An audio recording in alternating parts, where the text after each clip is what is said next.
আমি জল ঢোড়াও নই, বেলে ভরাও নই, আমি জাত গোখরো, খালি দুধ আর কলা খাই।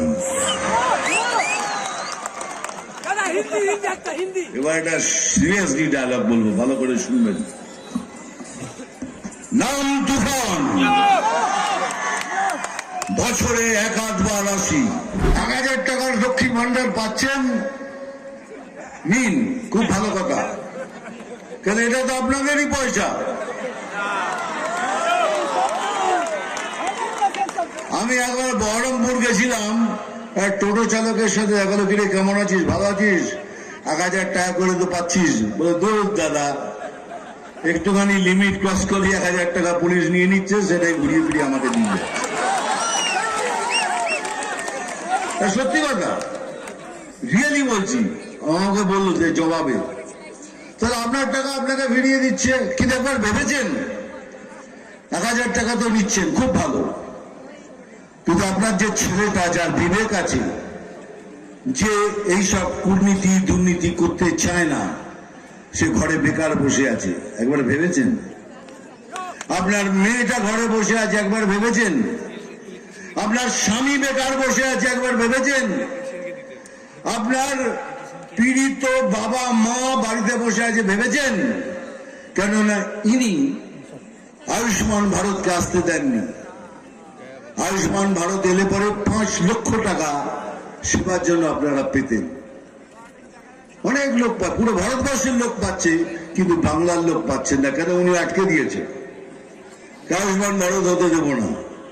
তার মানে ইনডাইরেক্টলি বলছে আপনারা মরুন, যাই করুন, আমি ভালো থাকলেই হলো। তাহলে কি ভেবেছেন 1000 টাকায় আপনার এত কিছু হয়ে যাচ্ছে? হতে পারে না, হবে না। তাই দয়া করে সবাই মিলে একসাথে এক ছাতার নিচে এসে এবারে সংকল্প নিন, এই সরকারকে আমরা তাড়াবো, তাড়াবো, তাড়াবো।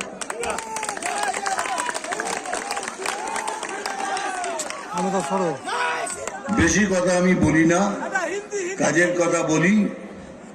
এবার কাজের কথা শেষ, এবার ডায়লগ বলবো।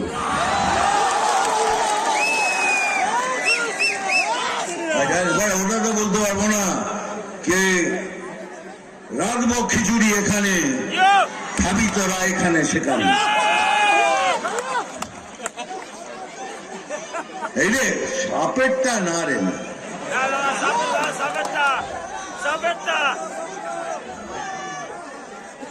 আমি জল ঢোড়াও নই, বেলে ভরাও নই, আমি জাত গোখরো,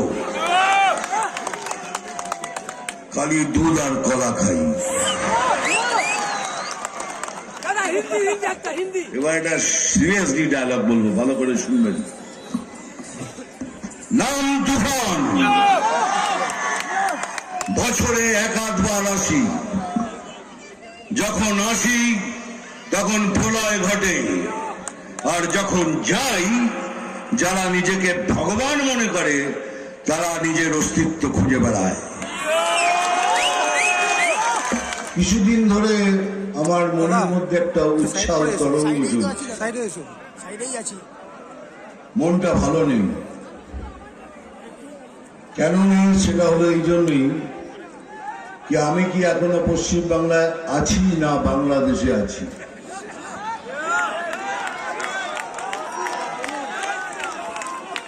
কেন তাহলে এরকম কেন হবে? ওখানে কেউ হারমোনিয়াম কেড়ে নিচ্ছে, ওখানে একটা বাচ্চা মেয়েকে মায়ের গান করার জন্য তাকে বাধা দেওয়া হচ্ছে, মায়ের গান করাতে বাধা দেওয়া হচ্ছে। এমন কোন ধর্মীয় বই নেই যেখানে লেখা নেই, কারণ সব জায়গায় লেখা আছে যে মায়ের পায়ের নিচে স্বর্গ, মাকে पैरों तले जन्नत है। अगर তাই যদি হয় তাহলে মা সাম্প্রদায়িক হলো কি করে? এই জন্য হচ্ছে এখানকার সরকার ছুট দিয়ে রেখেছেন। আমরা কিন্তু বারবার বলছি আমরা মুসলমানদের খিলাফ নই, আমরা ভারতীয় মুসলিমদের এগেনস্টে নই, আমরা ওই মুসলিমদের এগেনস্টে যারা ভারতের ক্ষতি করতে চায়।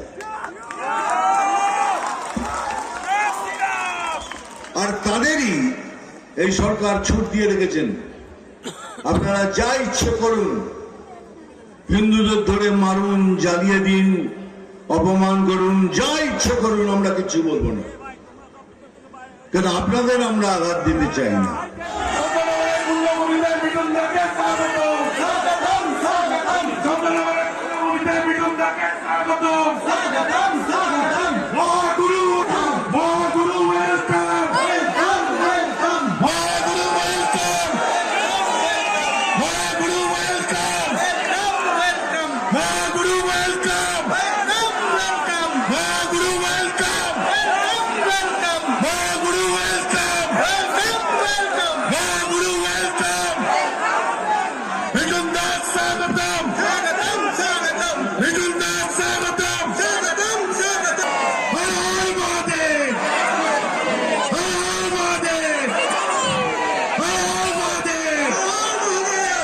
চন্দননগর বিধানসভার পক্ষ থেকে চন্দননগরে 3 নম্বর সভাপতি বিশ্বনাথ দাঁড়ানোর জন্য অনুরোধ করবো।